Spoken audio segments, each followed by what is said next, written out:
Hi guys, and thanks for tuning in. My name is Marco Landry and I'm working, as most of you know already, on a 2018 Yamaha R3 project bike. So I've got this new anti-gravity battery.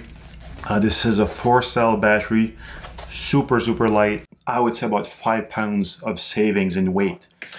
So what I purchased with this as well is these square adapter for the terminals. So this is just something that's going to mount on top of the battery. You can see here the packaging is quite well done. It comes with some foam so that you can pad the back and the side of your battery compartment. There's a sticky in the back, so you can stick this and readjust how the battery will sit in your battery bay in the back of the bike.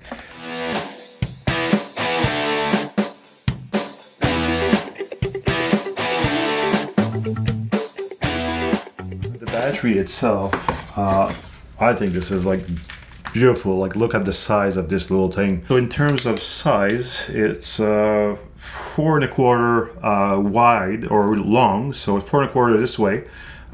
It's 1 1/4 in terms of depth, and the height itself with the terminals is about, I would say, 3 3/4. So you know, fairly small compared to the big clunker that you have in the back of the bike. So this is the OEM battery.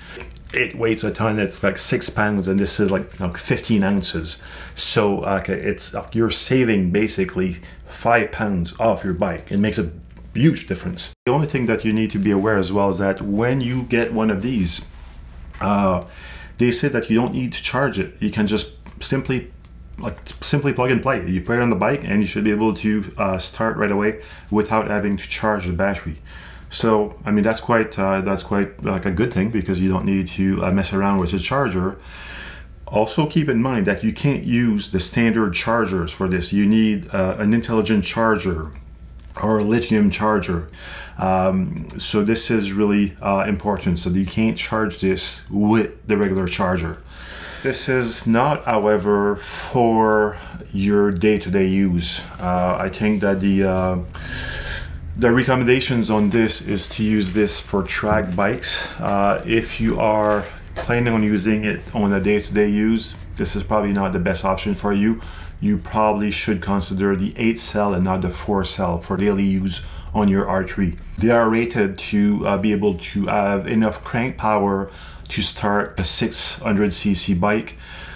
I would say that it's probably going to be a close call on the R6, but definitely more than enough for the R3, and this is my focus, so I'll leave it at that. You can be the judge and decide if it's going to be enough for your bike or not. All right, so one thing I'm going to do before I mount the battery, obviously, is I'm going to put these square terminals on, and this way I'll have the same type of fitting as the OEM battery with those square fittings or square terminals. I guess there's a few different options. I think I'm going to go towards the outside so it's a bit wider, as opposed to going towards the inside, which would be narrower, where the wires would be closer together. So I think that's going to be the nice fit here.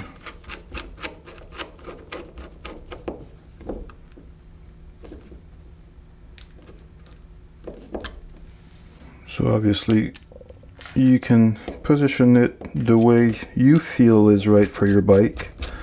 In my case, I'll start with this because I think this is going to be a good fit here, but I might readjust once we get on the bike. All right, and this is going to go on top here, so I can connect the terminals or the wires to the terminal.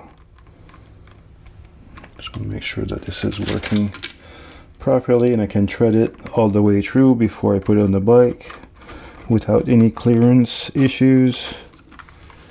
Yeah, I think it's going to be good. It goes all the way in, so I think we're good here, and it will be the same thing on the other side. So don't need to do any more testing on this. I'm happy with this, and this is the final result here. This is what it's going to look like. So let's go to the bike and take a look. All right, so we're at the bike now, and as you can tell here, the battery has been removed. The new battery is, as I mentioned earlier, it's tiny, right? So if I put it right here at the bottom with this strap, I mean, that strap will not be holding anything in place, so it's gonna move quite a bit. This is what it looks like here. So there's too much slack, and this strap won't be able to hold this in place. So what I'm gonna try to do is to pad this with some foam that came with the battery. So I have some of these extra pieces of foam here, and we'll see how it fits in the bike, so that I have enough padding to make sure the battery will fit properly. So I've already cut this part. You can tell it's not very even, but I'm just like trying to make sure that it's going to fit properly. So this will go here, and that's going to raise the battery a little bit. I got a feeling I'll probably need 2 of them, so that's why I have this one here as well.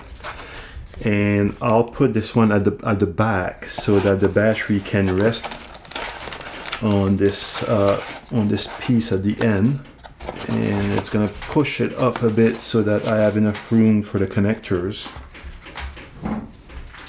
So now if we put this back here, and now with the strap on, it's still a bit loose, so what I might do is probably just add some extra foam on top so that the battery definitely won't be moving at all.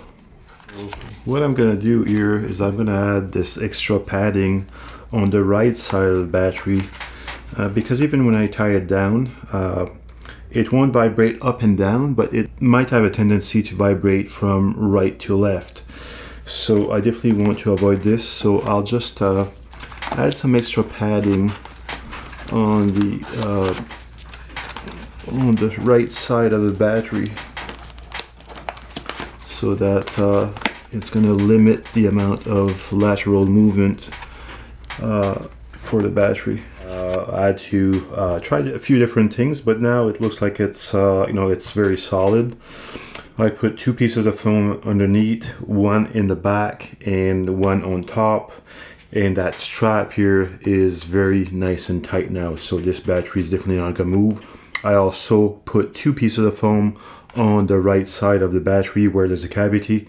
So now I'm gonna install everything and make sure that it cranks okay. All right, so we're gonna connect the battery, and we're gonna do the obviously the positive first and the negative second.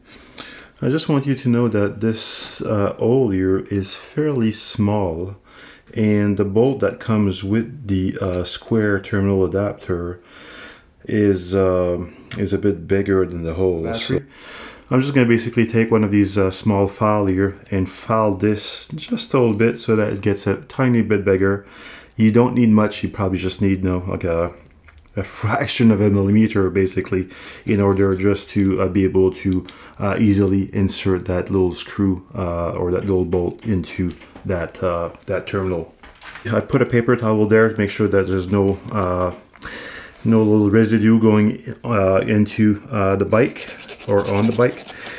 And I'm just basically filing this for a few seconds all around, make sure that it's nice and round. And as I said, you probably don't need a lot, just enough that your screw will go in properly.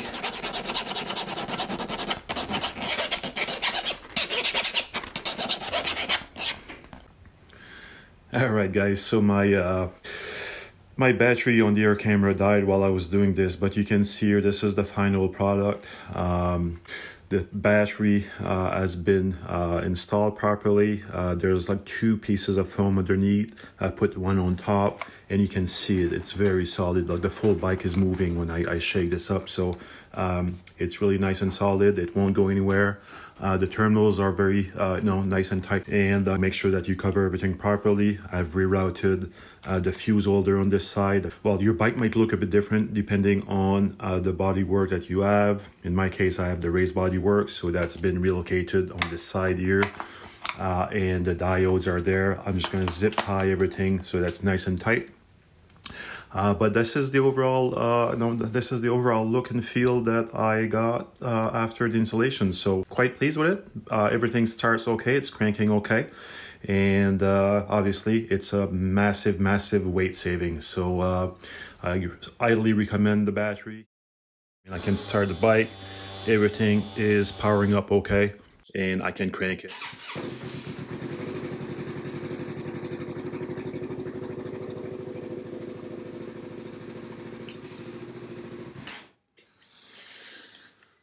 So that's it, folks. Hope you enjoyed the video, and let me know if you have any questions. We'll see you soon. Take care.